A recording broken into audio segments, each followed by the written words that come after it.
We saw Nifty 500, Nifty के top 500 stocks हमने देखा पिछले एक महीने में, दैट इज अप्रैल 2025। नया फाइनेंशियल ईयर शुरू हो चुका है, अप्रैल का महीना खत्म हो चुका है।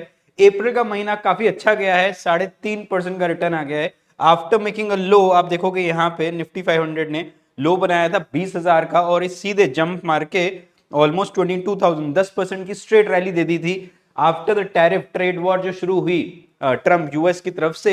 एकदम से नेगेटिव सेंटिमेंट्स आए, 7th को बिल्कुल बॉटम टच करा 20,000 का निफ्टी 500 ने, और फिर पीक टच करा 23 अप्रैल 2025 में। With in a matter of 2 weeks 10% की रैली सब लोगों को देखने को मिली जिन लोगों ने पार्टिसिपेट करा।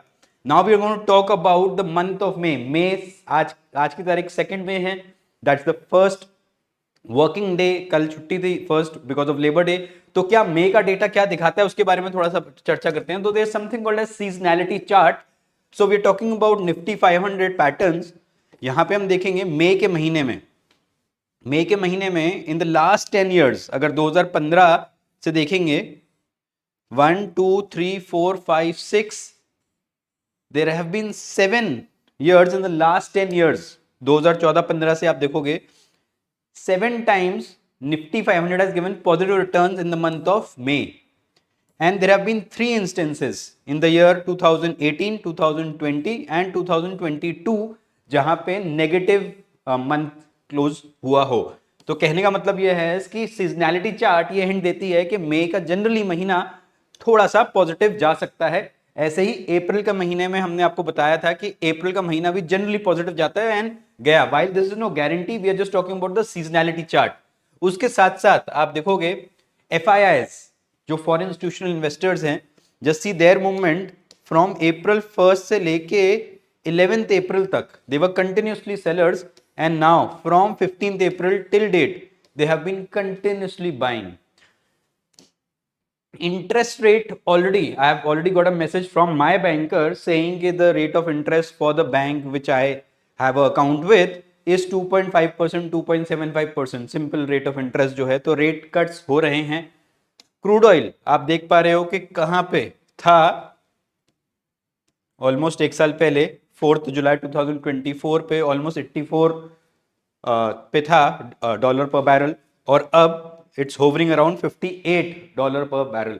कहने का मतलब यह है क्रूड ऑयल अगर सस्ता होता है तो कहीं ना कहीं हमारी डिपेंडेंसी बाहर, मतलब we generally we are net importers of crude oil, तो यदि हमारे को सस्ते में मिलता है तो it affects the balance sheet positively. Dollar dollar अगर आप देखोगे तो कहीं ना कहीं जो 87 तक छू गया था अब ऑलमोस्ट 83 को छू के 84 के आसपास आ रहा है। So this again a positive movement और a positive development for the Indian stock markets. जैसे ही डॉलर वीक होएगा तो इंडियन स्टॉक मार्केट्स के बढ़ने के चांसेस जाहिर सी बात है और पॉजिटिव हो जाते हैं। GST collection, India's GST collection rises by 12.6% to highest ever of 2.37 lakh crores in April 2025. We've just closed 2025, April 2025. India exports, the news says the India's total exports grows to 6% to reach record $825 billion in financial year 2025. इसके साथ साथ, now you have a choice, इसके साथ साथ US recession की बातें चल रही हैं, although they are overruling that. India Pak, the latest event sadly has triggered some rifts between India Pakistan again. So India Pak की war की बातें चल रही है, but I believe India is a smart country. They will not want to get into these things, but at the same time this is something out of our control and out of our subject matter expertise, and tariff trade war की बातें चल रही है। तो there are 3 negative news, so called tariff trade war, India Pak war, US recession। ये 3 जो चीजें हैं ये किसी ना किसी के लिए पॉजिटिव साबित हो सकती हैं।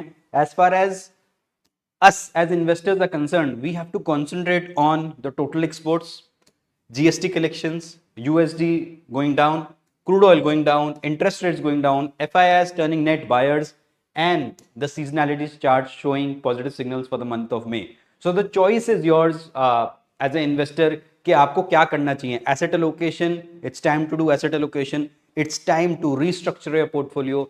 Plus the main topic to think is कि कौन सा फंड, कौन सा सेक्टर और कौन सा stock, because this makes the it all, which means आपके पास ये सारी की सारी न्यूज नॉइज से आप भरे पड़े हो, बट कौन से सेक्टर में, कौन से फंड में और कौन से स्टॉक में पैसा डालना है, that is what really matters. And वही आप लोगों को पोर्टफोलियो रिस्ट्रक्चरिंग में करना है, रीबैलेंसिंग करनी है, अपना एसेट एलोकेशन देख लेना है। We wish you all the very best for the month of May 2025.